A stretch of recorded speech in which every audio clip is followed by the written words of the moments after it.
Joining us right now is political strategist Joe Lestingi and also GOP strategist Phillip Stutts. Thank you guys for being with us. Thanks for having me. All right, Joe, let's start with you. The Washington Post has penned a new op-ed in which it says General Lloyd Austin, the commander of the U.S. forces in the Middle East, deserves our pity. He says, rarely has a U.S. general given his commander-in-chief better military advice only to see it repeatedly rejected, I should say. The article then goes on to list multiple situations where the general advised President Obama against doing something like withdrawing all U.S. forces from Iraq, and then it was ignored. Had Obama listened to the counsel of those advising him, would he have prevented the rise of ISIS? I don't believe so, no. I think there's a vacuum in that region right now that ISIS is currently filling. And let us not forget that ISIS did not start in Iraq. It started in Syria. And that was not under our purview in the Iraq War. It was time to come home and bring our troops home. The president did that. He is handling this situation in what I believe to be the proper manner. He is refusing to put America back into a long war and sacrifice American lives. And that's the right strategy for this time, for this country. So, Phillip, do you think it's possible that Obama's handling of ISIS may wind up working in his favor? Well, good. That's I would disagree, just like my friend on the other side. Listen, he's right that this did start in Syria, and as you remember, President Obama had the red line that he couldn't back up. Right now, what we're really seeing is the president doesn't have he didn't have a strategy. He admitted it publicly a couple of weeks ago. He had no strategy. Then he comes out and he has a partial strategy, which ignores General Austin and what, of having special forces on the ground in Iraq. He's ignored General Austin in the past, back in 2010, when the general asked for more troops on the ground to be left in Iraq so that ISIS wouldn't come into Iraq. And so, again, he ignores his generals. He doesn't have a strategy. He has a partial strategy. He shows his hand toward the enemy. It's a problem. But some people have criticized the president now for revealing too much of his strategy. Before it was he doesn't have a strategy, then, well, we don't really like his strategy, or he's being too vague. Now it's like, well, maybe he's being too specific and giving too much information to the bad guys. Do you agree with that? Well, I would say this, that he repeats this over and over wherever we go, that we will not put boots on the ground. He said it with Ukraine. He's now saying it in Iraq.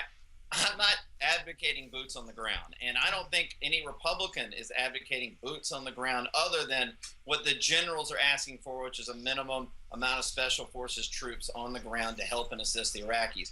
The problem is when you take that off the table, the enemy knows what you're going to do. We already know that ISIS is starting to move weapons into high population areas because they know that the airstrikes that have been telegraphed by this president are not going to be hitting high population areas. So he did give too much. I mean, it's a ridiculous strategy, if that's what you call it. Well, Joe, I'll get your reaction to that in just a second, but I wanted to ask you something else, too, about President Obama's management style, because there was a stark difference between the way that he handled Nouri al-Maliki and the way President George W. Bush handled al-Maliki. George W. Bush was very involved, participated in weekly conference calls with al-Maliki, sort of mentoring him as a politician. But when President Obama took office, that relationship essentially ended, and then, some say, al-Maliki started pushing out many of the Sunni portions of the government. Was that really the mistake that President Obama made, turning his back on al-Maliki as opposed to the troop involvement per se? Absolutely not. Don't forget that the Armed Forces resolution that was supposed to keep our troops there or would have protected our troops on the ground was negotiated under President Bush, not under President Obama. President Obama saw President Maliki for what he was, and that was not a good leader and not an inclusive leader. This is again, we give too much information, we don't give enough information, and if you think about it, the homeland is as safe and secure today as it has ever been. We have not had another September 11th. We also have isolated this threat regionally and encouraged regional partners to get involved. Egypt's involved, the UAE is involved. These are regional authorities that have now been empowered to fight this. Don't forget the Kurds are also fighting these guys. This is probably going to go down in history, if I had to guess, as one of the best moments in our history. We secured a threat overseas and did not commit troops there to fight and die for this. This is good. This is a sound strategy, and those who oppose it are just opposing the president in general. General McChrystal himself has come out and said it's time to get behind the president and support these policies. because when we are divided, the world looks at us and says the U.S. is divided. We should unite. And that's General McChrystal, by the way. He was one of the forefront generals in both Iraq and Afghanistan. I think his opinion matters. All right, fair enough. Maybe one of those darkest moments before the dawn situations. Phillip, I want to get you some questions about some new poll numbers that just came out. A recent poll about voters' feelings towards war and foreign affairs had some very interesting results. The poll found that Republicans are actually more war-weary than Democrats. That poll also found that Republicans are more likely than Democrats to oppose U.S. troop involvement internationally by a margin of 40% to 35%. You see it right here on the screen. We obviously feel the impact of the Rand Paul wing of the Republican Party here. Well, what was your take after seeing this? Well, listen, there is no doubt that people don't want war. And I don't know how they ask the question. As someone who deals in thousands of polls a year, a lot of that also depends on how you ask the question. But anybody you ask, if you ask them if they want to go to war or not, they're going to say no more often than they're going to say yes. The question is, does America have the resolve to fight enemies abroad and stand up and defend this country and do it in a way that shows real leadership? And I don't know if we're seeing that right now. Listen, this is not one of the greatest moments in our country's history. I talked to a 3-star general retired the other day who says the majority of the military is disgusted by where we are right now, the leadership that they've seen from this president, that he moves towards his political advisors for answers and discussion rather than the generals. That has ramifications for a long time to come. Living in today might be nice, but what is tomorrow going to bring? And that's what I'm worried about. Well, let's talk about it for a minute, about yesterday. We mentioned that Secretary of State John Kerry was in Paris. He's trying to build this international coalition to help the United States fight ISIS. How successful do you think Secretary of State Kerry will be in actually forming this coalition? Joe? Well, I think he's going to do a good job forming this coalition. Obviously, the entire region is very war-weary. There have been conflicts around the region involving many groups, not only ISIS, but when you look at the Islamic Springs in northern Africa, you look at the fighting that's going on in Israel and Gaza. There's a lot of conflict going on in the area. But the good news is that a lot of us have common enemies, and ISIS is a common enemy for many combatants in the region. Not only are you going to have moderates in Syria that want to get involved, you're going to have a lot of European countries that are going to be interested in controlling this threat because they have direct access to the EU through Turkey. Once they get into Turkey, they can basically disseminate throughout the EU.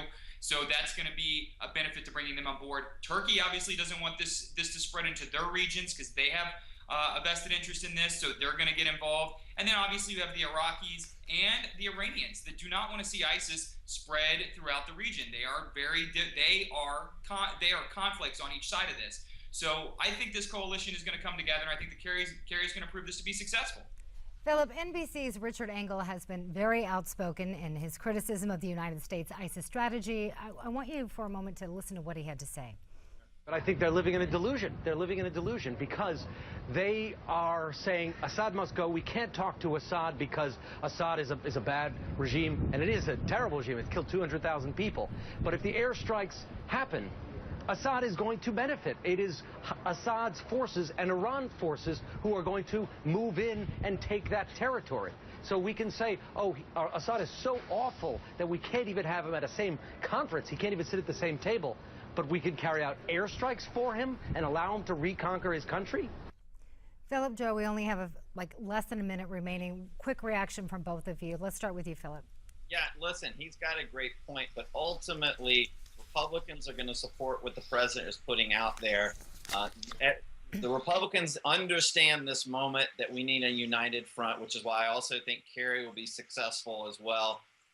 We may be critical to some extent of what's going on, but we overall will support the president on the airstrikes. We just wish he wouldn't take all options off the table. Joe, real quickly, your response. Listen, international affairs is a game of chess, and when you play chess, you have to look at the entire board. And what they're failing to see there is that there are moderates in Syria that are leading this battle and are going to take on Assad. Assad is guilty of war crimes. I don't think anyone in this world disputes that claim with any veracity, with any untruth. I mean, that is a given fact. We know that. If he was to show up at a meeting with other international leaders, he would probably be taken into custody. I mean, this is a situation where we are arming moderates. We are fighting these guys on all 4 fronts. ISIS is contained. They've got the And on Iranians that to the note, south and the Assad and the Syrians to the left. They're not going anywhere. And on that note, we're going to take it, we're going to have to wrap up right there and go to a commercial. Thank you both for joining us here on America's Forum.